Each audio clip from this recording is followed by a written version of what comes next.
This will be a day long remembered. Now I am the master. Welcome to another episode of Legends and Theories. And last week, from recording this, it's kind of like a week and a half ago from when you're watching this. I was watching Terminator 2, and after watching it, I was quickly thinking about what the original timeline would have been, and quickly realized there was a time paradox surrounding John Connor. And if you don't know what I mean, think of it. Kyle Reese is John Connor's father and has to be sent back in time by John. But how is John going to send him back in the original timeline, since John shouldn't exist in that original timeline? So he can't send him back, but somehow Kyle has to go back to give birth to John. And you can see the paradox, right? Well, I think there is a really good explanation to it. And also to another question: how does Skynet know for absolute certainty that killing John Connor would mean that Skynet would win the war? And a final thing, in T2, the scientist says that there was no way they could have made something this complex with the technology they currently have. And I think there's a simple answer to all of this. Looking at it, I think in the original timeline, as my, title and thumbnail would suggest, the Resistance lost the war against Skynet. And you might think that's ridiculous. You might think that the first Terminator movie was, the beginning and the original timeline. But I don't think that is, since John Connor has to know both who his father was and all this stuff. I think in the original timeline, because you could say the original timeline could be a certain point of view, the one we see at the end of Terminator, well, the beginning of Terminator, really. And I'm watching it, I think that you could say it's original, but I think the original as in the first timeline, not the most original one for the movies, but in terms of the whole continuity, I think that one, they lost the war. And I think this answers a lot of questions, because in it, Skynet would launch later than 1997, when it originally launched. And since I think there's a 10-year time gap between T2 and T3, it likely takes place in 2004, where it happens in T3, or maybe a little later, which also means, like in the T3 continuity, Kyle Reese is born after Skynet, before Skynet launches instead of after, unlike the timeline that he existed in. And with this, we also have a few things to talk about in this timeline when they lose the war, or they're about to lose. Kyle Reese, who we'll say is the leader of the Resistance in this timeline, decides to lead a last-ditch effort to break into Skynet's main headquarters with the time machine he's learned about, so he could try to travel back in time to destroy Skynet from ever being created, and prevent it from being created, and destroy it if he fails at that early into the war with future knowledge. But when he's sent back, Skynet, who goes and simply slaughters the rest of the Resistance, is able to send a single T-800 back after him, but we'll just say that right after that, the time machine is destroyed, so Skynet can't send anything else back. But once he goes back, the timeline is changed forever, where he meets Sarah Connor and falls in love with her, and is able to eventually have a son named John with her that he never meets.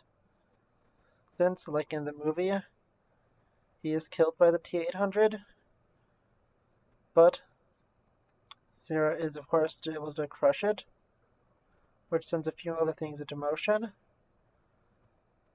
With Sarah now knowing about the future, she's able to raise their son John to be able to be prepared for it and know what to do in the war. But she also believes that the war will begin in 2004, but because the technology has been discovered, like it was in T2, and she doesn't know that, the technology from that Terminator is used to push the date of Skynet being created from 2004 to 1997. So Judgment Day is moved up, and it just changes everything since she has like 6 less years to be able to prevent Skynet from being launched. Pretty sure it's 6. Just did quick calculations. I'm pretty sure it's that. But if I'm wrong, you can go correct me in the comments. I don't really care right now. I'm just trying to get through this. Don't have too much time to record. And I'm just really excited to do this. I've kind of wanted to do this for like the last week and a half. Just really haven't had the time on the channel. And I wanted to do it today. So continuing on, John knows of the apocalypse and is able to survive and is able to lead a successful human resistance where he eventually meets his father, Kyle Reese, who his mother told him about, and is able to figure out pretty quickly that he is his father. And once he beats Skynet, he actually sends him back in time to both prevent Skynet's plot to kill his mother and to make sure, of course, he's born, and to go back to why Skynet would know it would win. It's because it has, the memory board from that original Terminator. So now Skynet knows in a timeline without John Connor, it could guarantee that it would win the war, since the only difference between the two timelines is John Connor did not exist in the original, but he does in this one. So, aware of that, the Terminator is sent back in time, and Kyle Reese goes back too. Both, for both reasons I mentioned. And him not knowing, of course, that he is the father. And this eventually leads to more, complex stuff. And why I think they go after Sarah Connor is because they deduces that Sarah, who was the woman who destroys the T-800 that went back in time, is the mother of John. But if one of a few possibilities happen with Kyle, and why they don't try to kill him, it's either they don't know he is the father, or if they do, I think there's a few different ways it could go. If they do know he is the father, they either won't be able to figure out exactly where he was born or where he is, since in this timeline he was born after Judgment Day, and since he was born after Judgment Day, then he cannot, in this, be able to be tracked down since there's no records of his birth that Skynet has access to. And that's because they would try to remember what the Terminator remembers and not have full access to the previous, world's history. And just know that some of the basics that they won, but not really what it did. And if some other things are possible, maybe it could track it down, but knows that sending a Terminator back wouldn't really matter because he would already be protected by the human resistance, and John Connor would especially be able to go and protect him, knowing he is going to be his future father. So either way we go, I feel like they know they can't go after Kyle, either because they don't know who he was, and to talk about that when they get to the T3 timeline. Now there's another thing with it not being created with the technology. Now it doesn't maybe have the full knowledge of that. And it's just trying to take out future resistance leaders.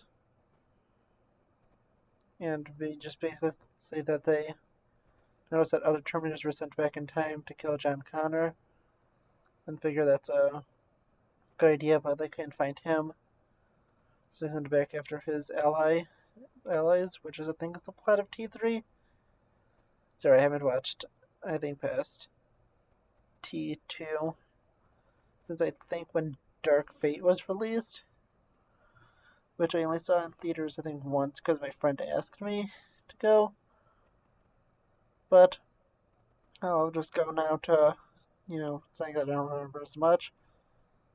But I do remember T3 I think was an okay movie. Wasn't good as the first two, but I think it was a better sequel.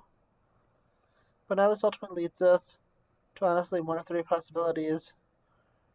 After we go to the new timeline where T2 happens, we could either say, my personal favorite, that they just prevented the creation of Skynet, and the franchise just ends there. And then my second option is, and probably a second option is probably good. T3 happens, and then everything from there on happens. Might be a fourth one, I don't really remember. Does Genesis happen in a different timeline? Honestly, Terminator timeline is just so confusing, so I'm not really sure. So we'll just say the Genesis timeline could possibly happen, but I'm not really sure, so we'll just keep it at 3 right now. Or I could go with the Dark Fate path happening, which is probably my least favorite option, since I didn't really like that movie. And at least, T3 was enjoyable enough from what I remember.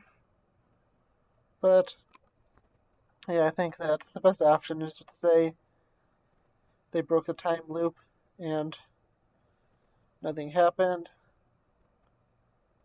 And let's make it at that, because all this time travel stuff is being way too complicated. And you know what I mean. It's just stuff is, timelines are changing and everything. And we'll just say that happened. And I'm not even looking at the plots of the other movies. I just want to kind of look at the T1 and T2 logic, because we start kind of snowballing once we get to the other movies with continuity and everything. So really, I just think that's probably the best way to go with it.